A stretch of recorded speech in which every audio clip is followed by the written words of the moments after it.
4 PM news network में दोस्तों आपका स्वागत है। मैं हूं आपके साथ राशिद ज़हीर। दिल्ली चुनाव में केजरीवाल के बारे में क्या कहा, प्रियंका गांधी के बारे में क्या कहा, संभल में कौन सा मंदिर निकला, नीतीश कुमार छोड़कर भाग रहे हैं या नहीं, इन बातों में उलझे हुए हो या प्रशांत किशोर की वैनिटी वैन की खबरें आप सुन रहे हैं, सुनते रहिए, वो भी खबरें हैं, लेकिन बड़ी खबर उसके बारे में थोड़ा सा ज़्यादा ध्यान देने की ज़रूरत है। बेरोज़गारी के आंकड़े आए हैं और हालात ख़राब हैं।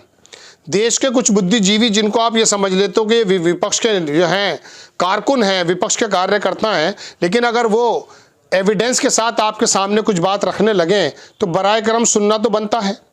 दोस्तों, खबर यह है कि अनएम्प्लॉयमेंट बहुत ज़्यादा बढ़ गया है। इस बारे में कुछ सोचना समझना है या जॉर्ज सोरोस के बारे में जो खबरें आ रही हैं वही सुनेंगे? बात यह है दोस्तों कि अब ये खबर मैं आपको दिखाता हूँ, कई लोगों ने इसको छापा है। प्रशांत भूषण बड़े वकील हैं, ये मत समझिएगा कि आम आदमी पार्टी को सपोर्ट करते थे, योगेंद्र यादव के साथ रहते हैं। जो इन्होंने आंकड़ा डाला है वो किसी और का है भाई, वो दुनिया के बड़े बड़े संस्थानों का है, वो अपने पेट से नहीं बनाते हैं। ये चीज़ जो निकल कर आ रही है आपके सामने कि अनएम्प्लॉयमेंट बढ़ रहा है, ये देश के वो बुद्धिजीवी लोग बता रहे हैं आपको, जिनके बारे में आपको सुनना बनता है। नीतीश कुमार क्या कर रहा है, क्या नहीं कर रहा है, एक ज़माने से नक्शेबाजी हो रही है। आप देखें, इन्होंने लिखा है the sky rocketing unemployment rates in India under Modi who promised 2 crore jobs per year. उसने 2 करोड़ के बारे में वादा किया था आपसे, अभी टेलीप्रॉम्प्टर बंद हो गया था तो 2 शब्द नहीं निकल पाए।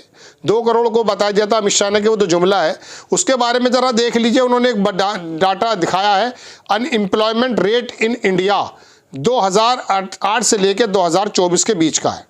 2008 में ये अनएम्प्लॉयमेंट जो था 5.41 था, फिर ये धीरे धीरे बढ़ा, थोड़ा थोड़ा, कभी घटा कभी बढ़ा कभी घटा होता चला गया।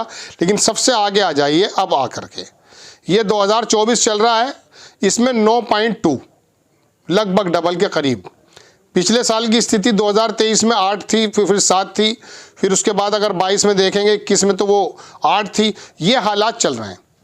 बात यह है कि कोविड ईयर में ये अनएम्प्लॉयमेंट जो था, बेरोज़गारी दर जो थी, वो कोविड-19 ईयर्स 8 थी, 8 और अब ये 9.2 है। अब भी कोविड चल रहा है क्या?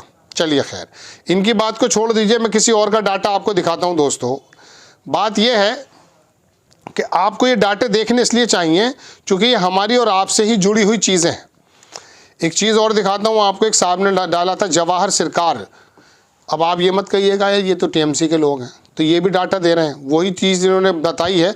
और इन्होंने कहा record unemployment in India explain the surge against Modi in 2024 parliament election, how then could BJP regain Haryana and Maharashtra.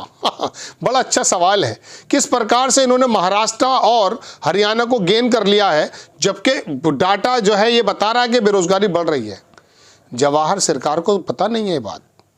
बेरोजगारी पर, भ्रष्टाचार पर वोट नहीं होता है भाई, वोट होता है मुल्लों को टाइट कैसे किया जाए, मंदिरों की रक्षा कैसे करनी है, अपना सनातन कैसे बचाना है।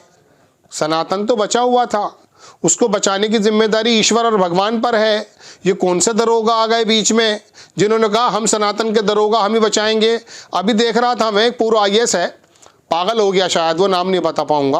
वो जो कुंभ के अंदर जितने भी नागा थे उनको जो है वो उस तरह की जो है जो भी वो करते हैं अपना कर्तव्य, उसको करा देखो देश में क्या सनातन है।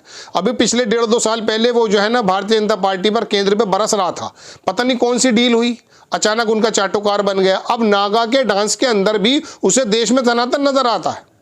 चलिए खैर, तो ये कह रहे हैं कि हरियाणा और मुंबई कैसे जीत लिया है।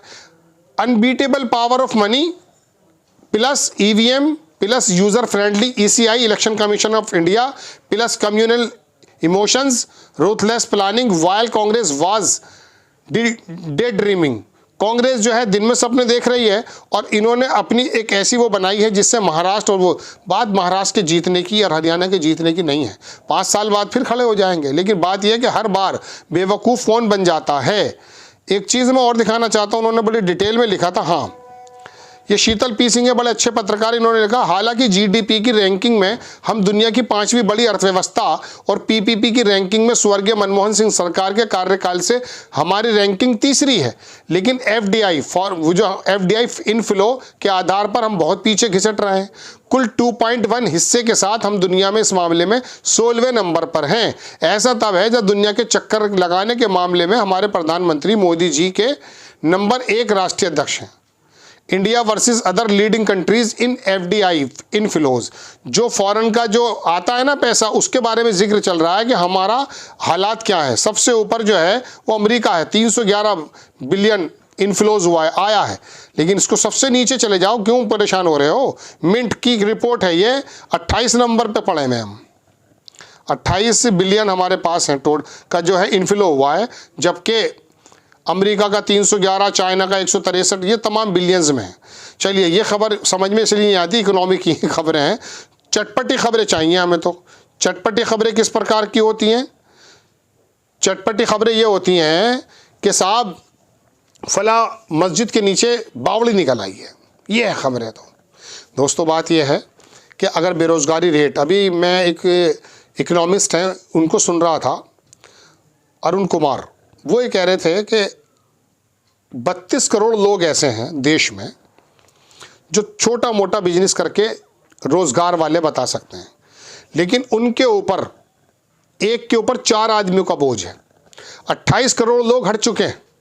अगर वो 28 करोड़ लोग रोज़गार मिल जाता उनको कायदे का, तो 60 करोड़ लोग हो जाते जिनके ऊपर एक के ऊपर 2 आदमियों की जिम्मेदारी रह जाती।